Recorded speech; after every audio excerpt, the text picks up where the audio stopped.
여러분 안녕하세요.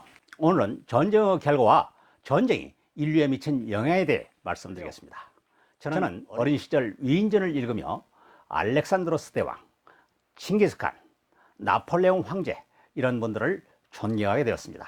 이런 위대한 정복자가 있어 대제국을 수립하고 동서양의 이질적인 문명을 융합하여 인류 발전에 이바지한 분이었다고 이렇게 배웠죠. 이런 생각이 바뀌게 된 것은 나이가 한참 많이 들어서입니다. 전쟁을 본격적으로 공부하면서부터 전쟁의 이면에 가려진 부분들을 생각하면서부터였죠. 그분들의 정복 활동이, 그분들이 일으킨 전쟁이 없었다면 동서양 문명의 융합과 인류의 발전도 없었을 것인가, 아니면 한참 늦어졌을 것인가에 대해 생각하게 됐습니다. 물론 그리스나 몽골, 프랑스 사람이라면 생각이 다를 수도 있겠지만 세계사의 관점에서 본다면 일반적으로 사용하고 있는 그분들의 호칭, 위대한 정복자에서 위대한은 빼야겠다는 생각입니다. 그분들이 얻은 위대한의 호칭 이면에는 너무도 참혹한 전쟁의 이면이 함께하고 있기 때문입니다. 전쟁은 인간이 삶을 영위하는 정상적인 방법이 아닙니다. 모든 것이 비정상적인 상황입니다. 인간이 집단을 구성해 삶을 영위하기 위해서는 일정한 규범이 있는데 그 규범들을 깡그리 무시하는 상태가 전쟁입니다. 따라서 전투에 참여하는 전투원은 그 자신의 안전과 생명을 보장할 수 없기 때문에 극도의 공포심에 사로잡히게 되거나 또는 자포자기 심정으로 원초적 본능에 따라 행동하게 되는 경우가 대부분입니다. 물론 부여된 임무에 대한 사명의식에 충실한 전투요원이 더 많겠지만 공포에 찬 또는 자포자기한 전투원이 분위기를 주도하는 것이 전장입니다.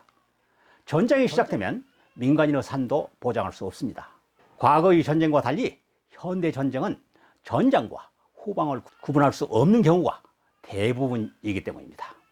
전투 중에는 물론 전투가 끝난 후에도 전쟁의 가장 큰 피해자는 사회의 빈곤층과 여성, 어린이들입니다.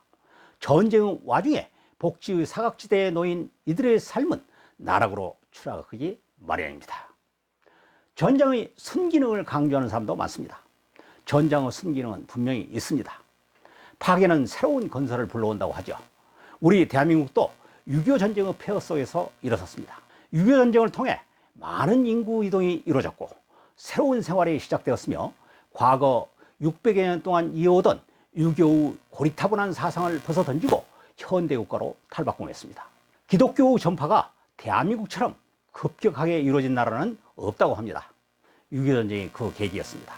대한민국이 6.25 전쟁을 계기로 밑바닥부터 새롭게 뜯어고칠 수 있었기에 세계적으로 유례를 찾아볼 수 없을 만큼 빠른 경제 성장을 이룰 수 있었다고 합니다. 팩트로는 맞는데 6.25 전쟁을 겪었기에 빠른 국가 발전을 이룰 수 있었다라는 주장은 옳지 않다고 생각합니다. 저는 팩트로는 동의하는 내용이지만은 결과론적인 얘기보다는 더 중요한 내용으로 우리는 6.25 전쟁으로 인해 빠른 경제 성장보다 더 귀중한 것을 잃었다. 6.25 전쟁은 결코 일어나서는 안 되는 사건이었다라고 정리하고 있습니다. 최근 남북관계에 대해 흡수통일론, 무력통일론 등을 주장하는 사람들 중에는 6.25 전쟁의 사례를 들어 북한이 핵을 사용하기 전에 선제 공격에 의한 무력통일이 바람직하다라는 주장이 있습니다. 빠른 통일이 피해를 빨리 극복할 수 있고 통일에 따른 시너지 효과가 크다는 것입니다. 그럴 수도 있을 것입니다. 그러나 현대의 전쟁은 무기의 파괴력이 너무 커서 모든 것을 한순간에 날려버릴 수도 있습니다. 결국 엄청난 도박입니다. 우리는 인류가 가진 무기로 지구를 반쪽으로 만들어버릴 만큼이 위험한 전쟁의 위협 속에 살고 있습니다. 6.25 전쟁은 3년의 전쟁을 통해 한반도를 잿더미로 만들었지만 오늘날의 남북한이 전쟁을 벌일 경우 그 파괴력은 일순간에 한반도를 불바다로 만들어버릴 만큼 위력이 있습니다. 속칭 위대한 정복자 알렉산드로스 대왕, 칭기스칸, 나폴레옹 황제의 전쟁은 그나마 전쟁이 끝나면 수십 년 내에 복구가 가능했다고 하지만 앞으로의 전쟁은 전후 복구에 몇백 년이 걸릴지도 영원히 불가능할지도 모르는 양상이 되고 말았습니다. 그러니 남북의 문제는 결국 무력으로 해결할 수밖에 없다고 주장하는 분들을 볼 때마다 안타까운 마음을 갖게 됩니다. 아이를 교육하는데 한 주먹 쥐어받고 싶을 때가 한두 번이 아닙니다. 그러하오니 일반인들께서 그리 말씀하시는 심정은 충분히 이해합니다. 그러나 국가의 정책 결정 과정과 여론 형성에 주도적인 영향을 미칠 위치에 계신 분들께서 대안도 없이 무턱대고 우리도 핵을 개발해야 한다, 즉각 무력으로 응징해야 한다라는 말씀을 이웃집 불구경하듯이 하시는 말씀을 들으면서 문제가 심각하다고 보고 있습니다. 전쟁이 문제를 해결하는 가장 빠른 방법이긴 합니다. 그래서 전쟁은 인류 역사와 함께 해왔습니다. 미래의 인류도 전쟁을 계속하게 될 것입니다. 그렇다면 이제는 전쟁에 대한 인식을 새롭게 해야 될 때입니다. 전쟁의 방식을 바꾸는 것입니다. WMD, 즉 대량 살상 무기에 의한 전쟁을 끝내고 비파괴, 비살상 방식의 기술 전쟁으로 전환해야 합니다.